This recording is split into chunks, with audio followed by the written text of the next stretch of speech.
Hello everyone, it's Richard here again. I hope you can hear me. This is basically a talk I gave to some people some years ago about the basics of global warming, what it all means, how it occurs, and what our concerns are about it, or should be about it. And I'm not a climate scientist. I have a degree in physics, and I can explain things quite well, I think, in a very simplified manner. But there's bound to be details which I've omitted or forgotten about, so please feel free to correct me in the comments below if you know better. So, and the audience is aimed at people who have some idea of science or physics even, but don't get what global warming is all about and how it occurs and why it's a concern. So I hope to address those people, and maybe they'll spread it far and wide, and even who knows. So the sun shines every day, 24 hours per day. If it didn't shine, we'd soon know about it. I can't see it right now, but I know there's light outside. I'm pretty damn sure that's sunlight. Yeah, it's kind of refracted into different colours and so forth. It looks quite bluish right now outside. Quite late in the evening. And if the sun stops shining, it will get cold pretty quickly. So I think you can be pretty sure the sun is shining. It's not going to stop it anytime soon. And the sunlight, the energy from the sun, is heating light, and both reach the ground if they get through the clouds. If there's no cloud cover, they will get to the ground or the sea or the mountains or the forest, whatever. And some of that light gets absorbed. A lot gets reflected. You can see reflections of sunlight in the sea, for example. So a lot gets reflected, but some gets absorbed, particularly by plants as they're growing.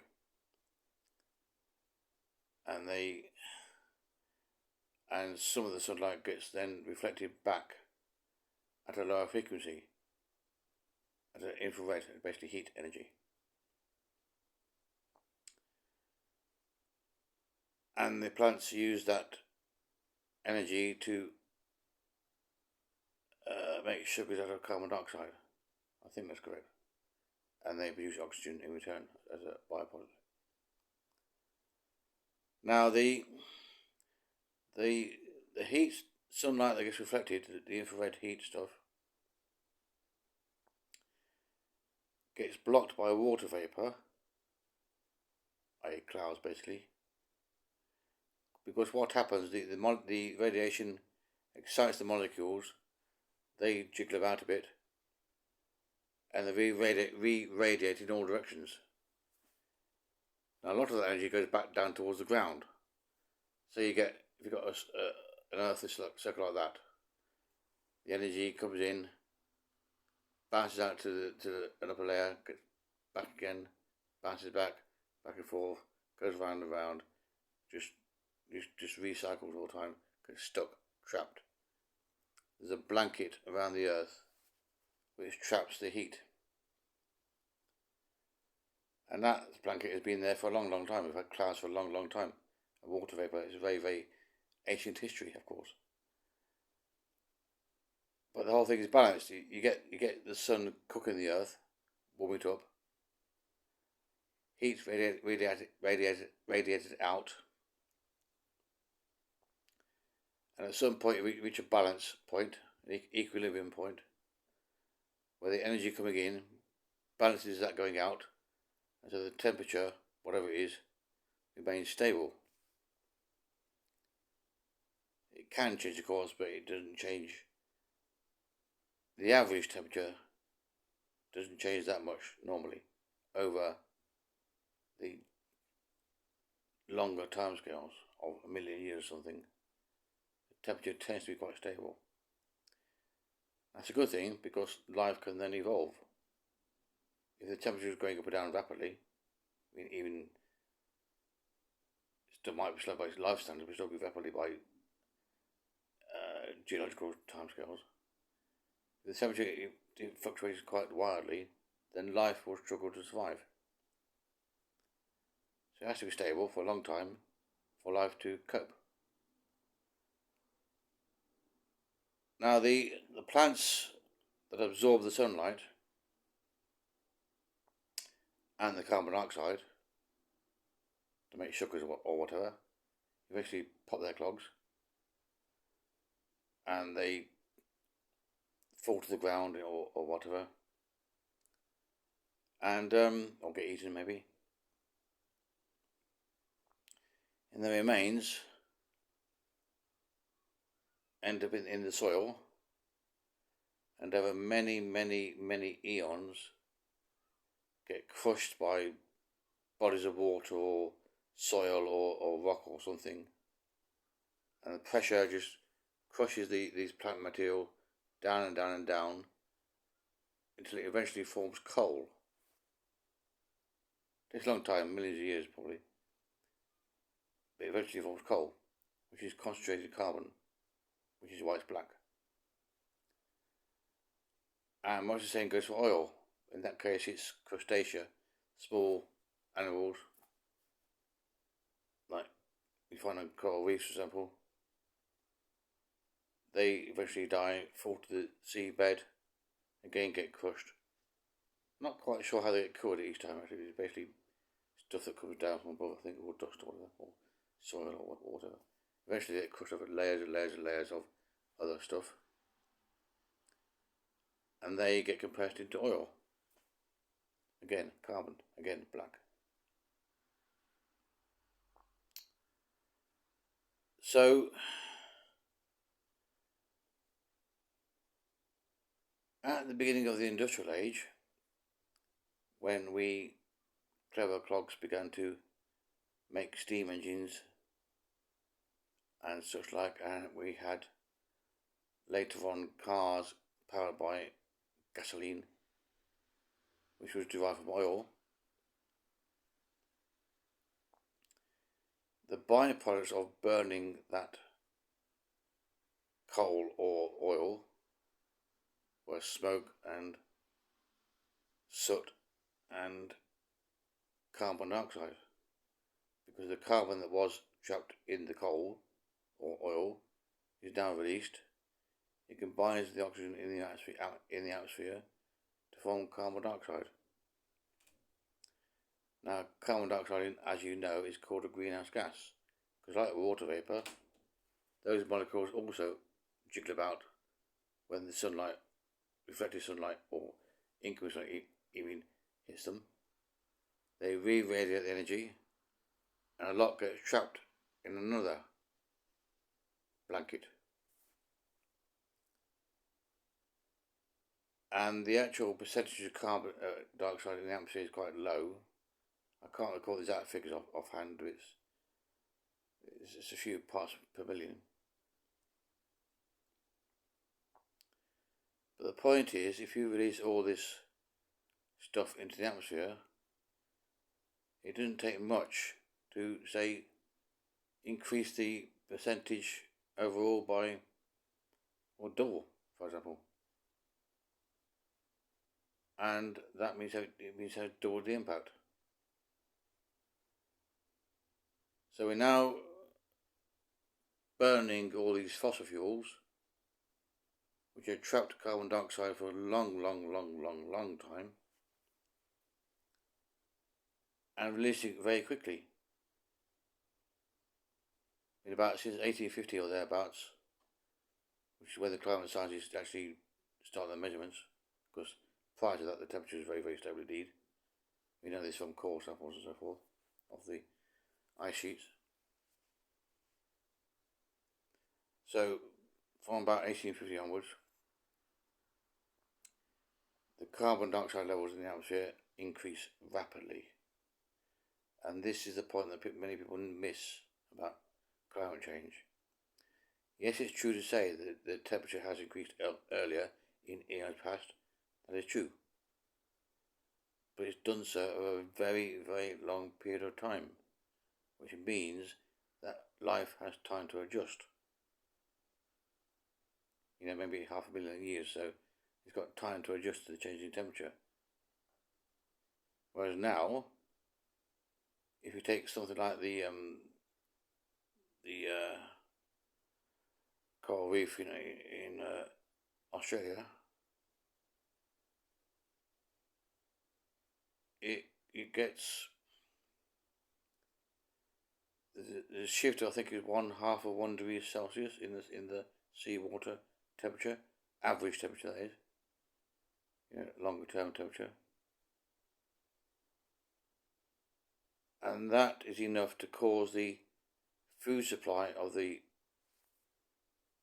crustaceans on the coral reef. That food supply, which, well, they're stuck on the reef, they can't move. They have to wait for their food to come down to them, to drift to in the currents.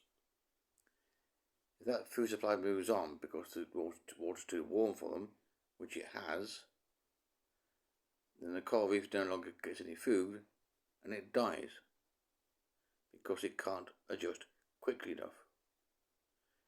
If that same temperature change is taking place over 500,000 years, then the coral itself could have moved on, because it takes about 100,000 to build a reef. So it's the rate of change which is a real concern. Obviously, the absolute figures make an impact on how bad the warming is, but it's the rate of change which life can't cope with. That's the real problem.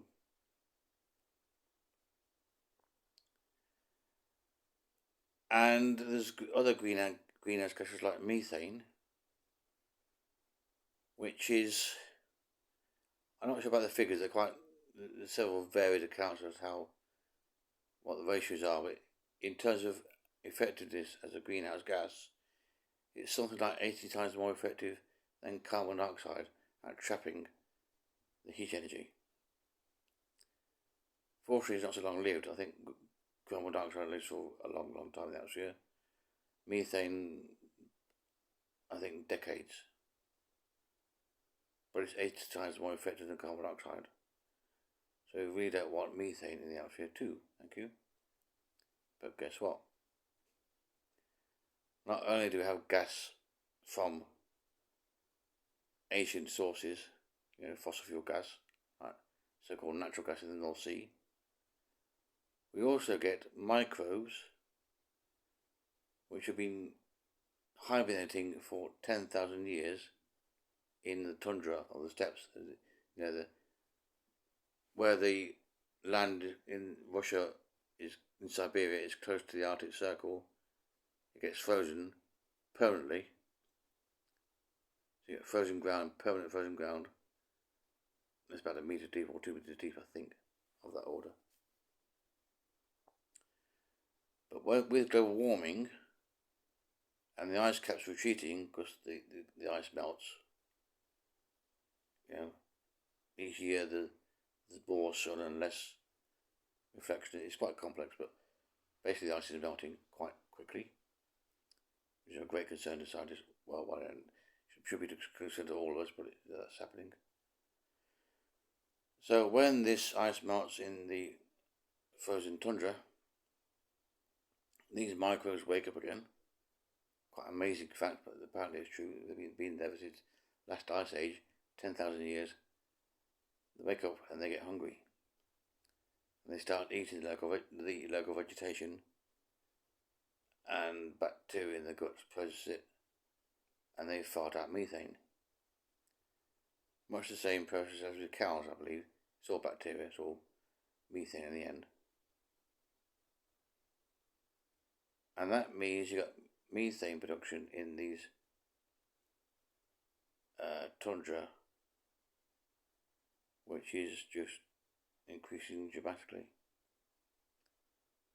And there's pockets in the sea. This is getting quite bad.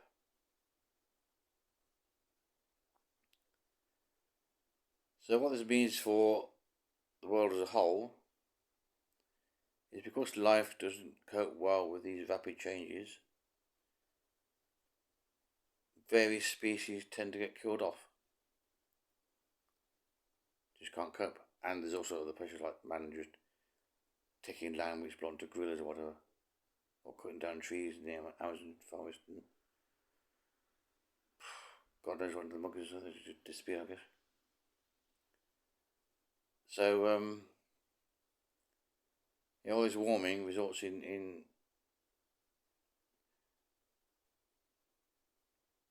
the climate, in the weather, becoming more and more turbulent. There's more and more energy pumped into the system.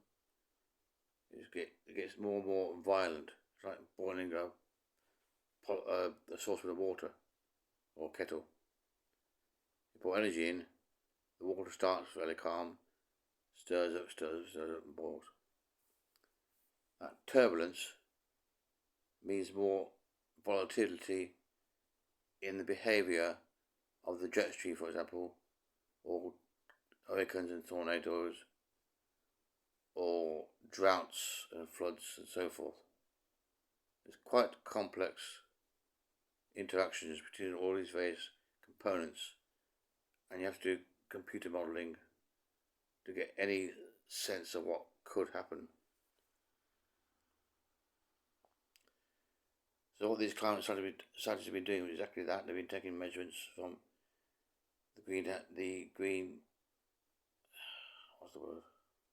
Greenland ice cores to find out what the temperature is like in ages past, according to various snowfall measurements or ice step measurements. I'm not quite sure what they do, but they do it. And so they build these models, computer models. They basically divide the atmosphere into cells, like cubes, almost about 1 kilometre across, and map the whole world that way. That's a formula to say what the physics should do to the air and the moisture and so forth in that cell. Same formula to the adjacent cells, and they pass the data from one cell to another, up and down and all this way. And the whole thing is run by supercomputers, very fast. And because it's a complex system, they do several runs to get a better overall sense of what's going to occur. So they change parameters, tweak some starting conditions, do another run, and note the results. It's called the Monte Carlo method, I think. And so you may have seen these graphs, or the broad swathe of trends increasing. So it's bad news whichever way you look at it. It's just how bad. And the current temperature readings are scary. They're actually mounting at an enormous rate. Massive chunks may break off soon. Droughts are increasing, hurricanes are increasing, tornadoes are increasing, floods are increasing. We may well find ourselves in a situation if, say, the Gulf Stream, this Atlantic Meridian Overturning Current, I believe, AMOC, I think it's called. Atlantic Meridian Overturning Current, I think that's correct. Basically, the Gulf Stream is the warm water that gets warmed up by the equator and the tropics, moves further north towards the poles, to the pole, up the eastern seaboard of the USA, North America, drops down before it gets to the North Pole, and then goes down past Ireland, I believe, on its way back to the equator. Very simple model, but basically what happens. And that warm water warms the air above it, and that air is then brought onto the mainland of the UK, which is why we can be fairly moderate climate, despite being at latitudes of Siberia or New York, which tend to get cold. So we're quite fortunate in that respect. Because the the ice is melting, it then dilutes the seawater, makes it less saline, less salty. And that affects how the Gulf Stream behaves, because the density changes. And it's possible that it may change course dramatically and just become a lot shorter.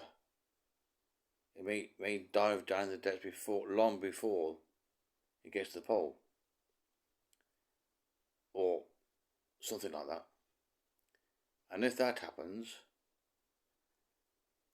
the bread baskets of North America may be severely impaired. So the Americans may say, well, to the world, sorry guys, I know we used to have loads of wheat to sell you, but now we haven't got enough to feed ourselves, hardly. So tough luck, bye-bye. That means no more bread and cakes for us. Because we can't grow the wheat. Not the volume required, no way. So, yeah, and then you get marine life being affected. There's a Great Barrier Reef, that was it in Australia. And, yeah, it's bad news around.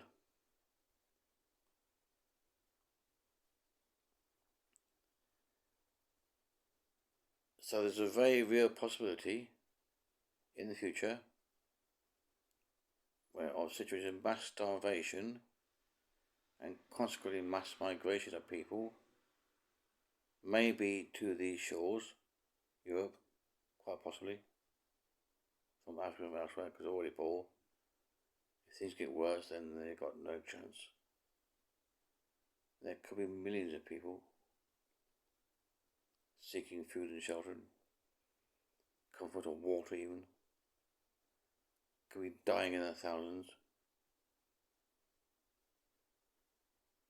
And you're also likely to get greater conflicts over resources and more authoritarian governments as a consequence, trying to keep a check of the population.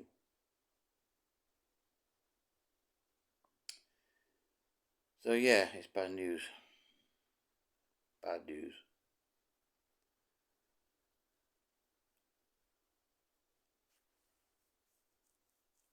I recommend you look at other channels. I personally use Just Have a Think. That's a good one. There are others, of course, but he's a good guy who knows his stuff, and he's very thorough. And there's other channels too. So yeah, sorry to be the bearer of bad news. But as long as the sun keeps shining, as long as we keep pumping this stuff into the atmosphere, collectively, we're going to slowly cook ourselves to death. We're not ourselves the food supply chains that we depend on. Slowly, starve slowly, or freeze more often.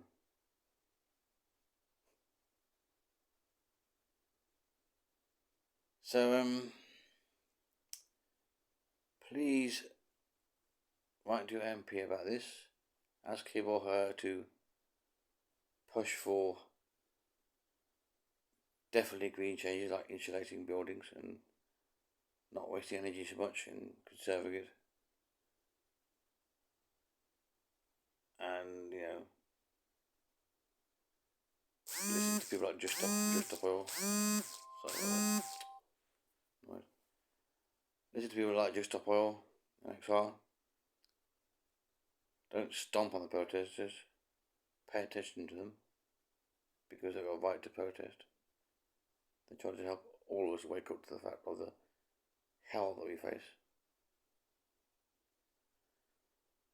So that's quite a long video for me. I hope you found it useful. If you did, please share, comment, and like, the usual dance. and I'll see you later. Well, I won't, but I'll talk to you or talk to someone and don't hear me. Okay, bye.